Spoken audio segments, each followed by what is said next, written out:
Bismillahirrahmanirrahim. Assalamu alaikum, my dear students. I hope that you're fine and ready to learn something new from today's lecture. Here is our today's topic. I shall tell you about the fifth part of speech, which is verb. Let's define verb first. Verb is a word which is used to describe an action, state, or occurrence. It is an important point to note that a verb forms the main part of the predicate of the sentence. See example number 1. Opening the door, he went outside. Opening here is an action word, so it is a verb. He saved money. Saved here is used as an action verb. And look at third sentence. It is raining. You can see that I have underlined is as well as raining. These are two different kinds of verbs. Is here is used as auxiliary verb. I shall tell about it to you later on. And raining here is an action word. Let's talk about the kinds of verb. They are number 1, action verbs. They are further divided into two categories. Following are their names. Transitive verbs and intransitive verbs. Here is the second kind of verb, which is known as finite verb.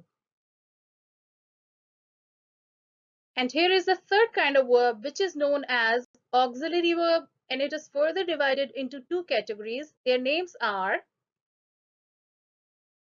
primary auxiliary verbs and modal verbs.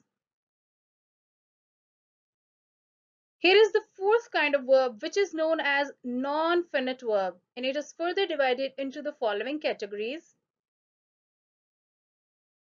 gerund,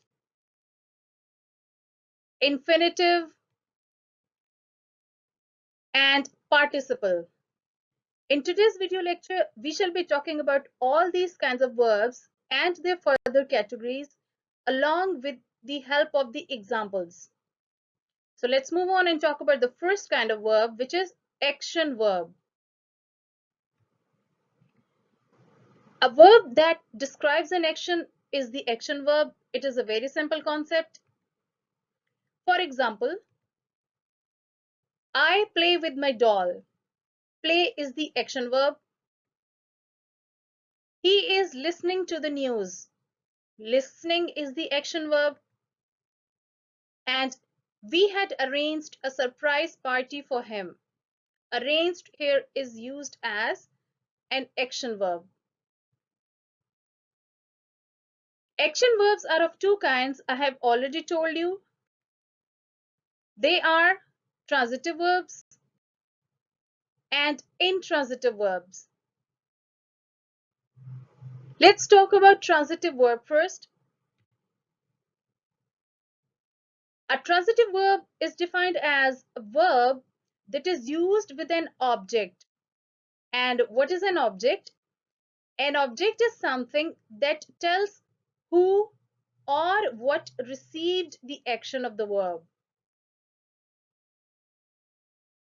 For example, we played chess. In this sentence, played is the verb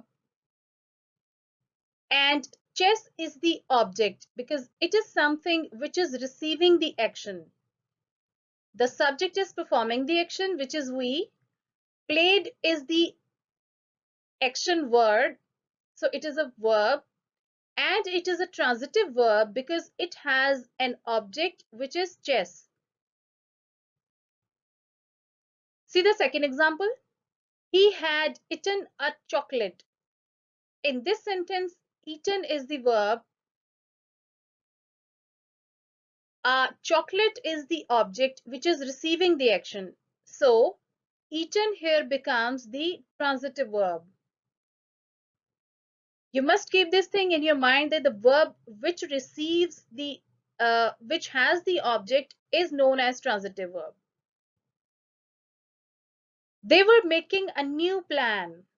Making here is the verb, and it is a transitive verb because it has an object which is a new plan.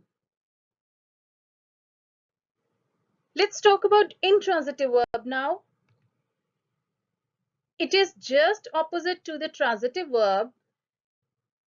It may be defined as a verb that does not take an object. And note that there is no word in the sentence that tells who or what received the action of the verb. For example, he lied. Lied here is the intransitive verb because it does not have any object. The phone rang. Rang is the intransitive verb because there is no direct or indirect object in the sentence.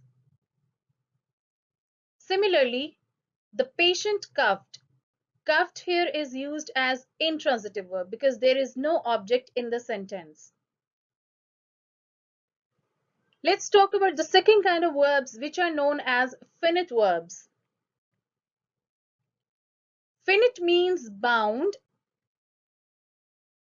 A verb that changes its form when the tense is changed is called finite verb. You may have this idea that the verbs have four different forms. They are first form of verb which is known as present, second form of verb which is known as past, the third form of verb which is known as past participle, and the fourth form of verb which is the ing form of verb is known as present continuous. So the finite verb is the one which changes its form according to the tense. Finite verbs are bound by the person and number of the subject. It depends upon the kind of the tense, and according to the tense, the verb form changes. For example, she takes a cup of tea. In this sentence, she is the singular subject. Takes here is the first form of verb. As your subject was singular, that is why you have used s to make the verb. And here the form of verb takes shows that this sentence is present indefinite tense. So it is a finite verb which is showing tense. And it is bound by the number of the subject. The subject was singular, that is why you have put takes. If your subject had been plural, you would have written take here in present indefinite tense. Boys are enjoying the party. In this sentence, boys is the plural subject. Are is the auxiliary verb about which I'll tell you later on. Enjoying here is the fourth form of verb. And this form of verb and the auxiliary verb suggests that this sentence is written in past perfect tense. Here is another example. It will have been raining since morning. It is your singular subject. Will have been is the auxiliary verb. Raining is the fourth form of verb. And the auxiliary as well as the form of the verb shows that this sentence is written in future perfect continuous tense. Let me now tell you about the third kind of verbs which are known as auxiliary verbs. A verb that is used with a main verb to show tense is called an auxiliary verb. Auxiliary verbs are also known as helping verbs. They are of two kinds: primary auxiliary verbs and modal auxiliary verbs. Let's talk about the types of auxiliary verbs. Here is the first type, which is primary auxiliary verb.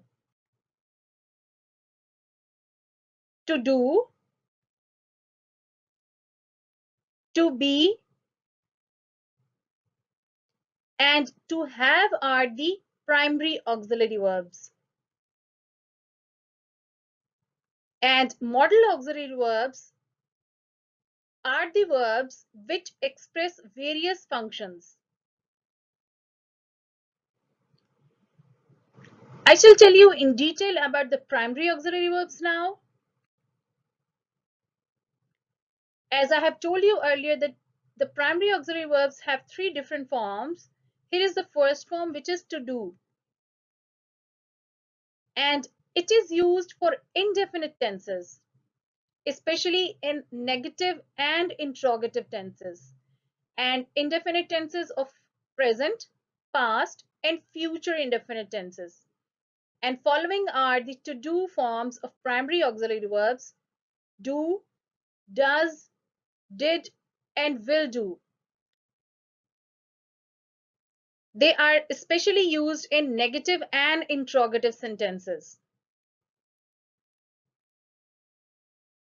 Here is the to be form of primary auxiliary verb, and it is used to form the continuous tenses and passive voice sentences. And following are to be forms of primary auxiliary verbs: is, am, are, was, were, being, been, and will be. Here is the third form of primary auxiliary verb, which is known as to have. It has it is used to form present, past, and future perfect tenses. And following are to have forms of primary auxiliary verbs: has, have, had, having, and will have. Let's move on and talk about modal auxiliary verbs. An auxiliary verb that is used to express a certain function, that is advice, ability, suggestion, prohibition, request, permission, obligation, possibility, etc., are the modal auxiliary verbs. They are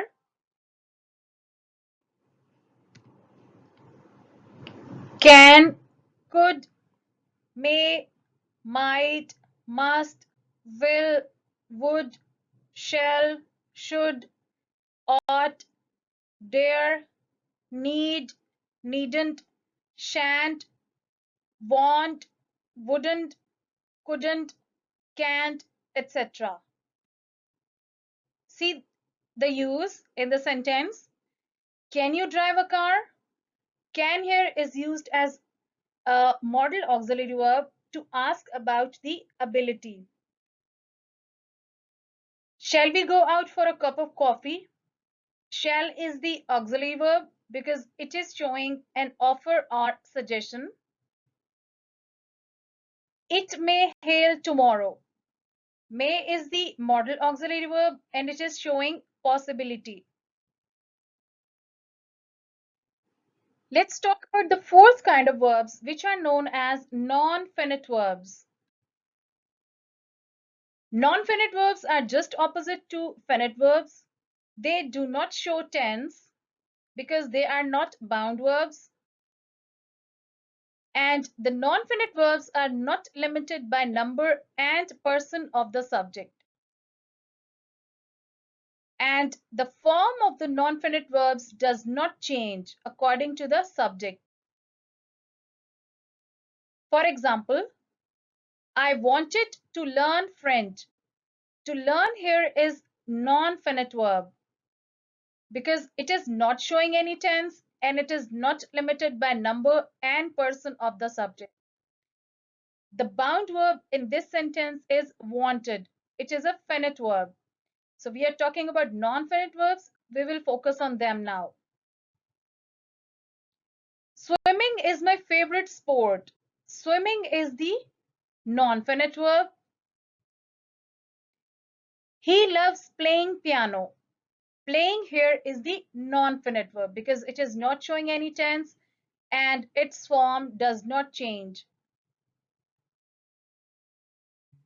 Here are the kinds of non-finite verbs. There are three kinds: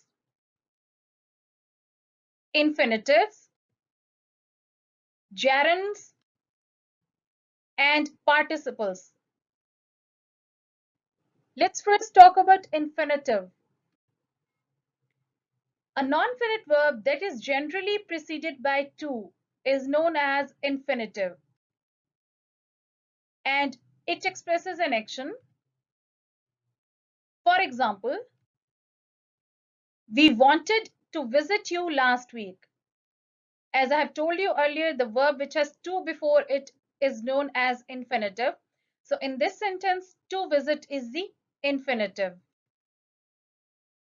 It is not easy to cook in these hot days of summer. To cook is the infinitive. They like to watch television in the evening.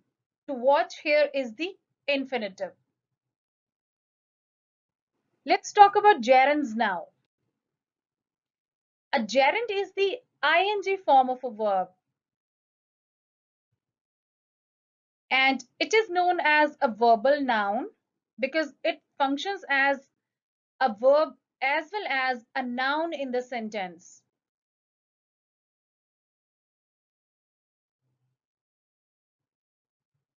For example, playing with fire can be dangerous for you. Playing here is gerund because it is the ing form of verb, and it is functioning as a verb as well as a noun in this sentence. Focus on the meaning of playing, and you will notice that it is used as a verbal noun in this sentence. See the second example. He enjoys riding a horse. Riding here is a gerund. It is functioning as a verb as well as a noun in this sentence.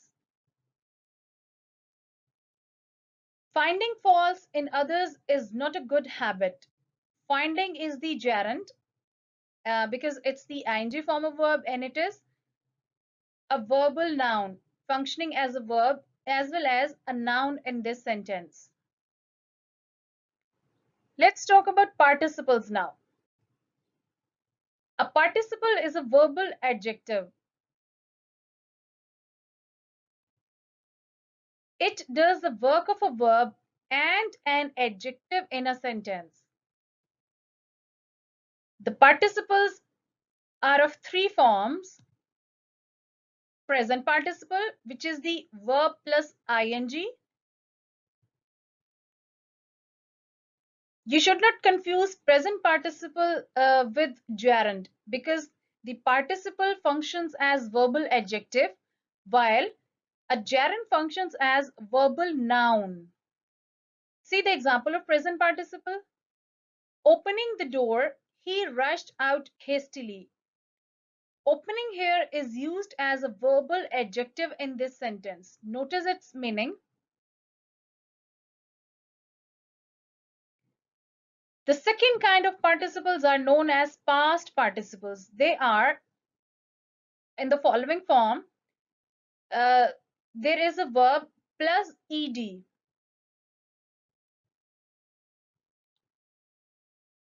Followed by a stranger, the girl felt afraid. Followed here is the participle, and it is functioning as a verb as well as adjective in this sentence. So it is a past participle.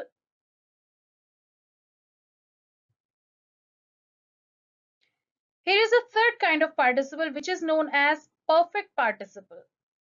It has the following form. There is having plus verb along with ed or en. You can say that having plus past participle. For example, having said that, I will not repeat my points now. Having said here is used as perfect participle in this sentence, and it is functioning as verbal adjective in the sentence.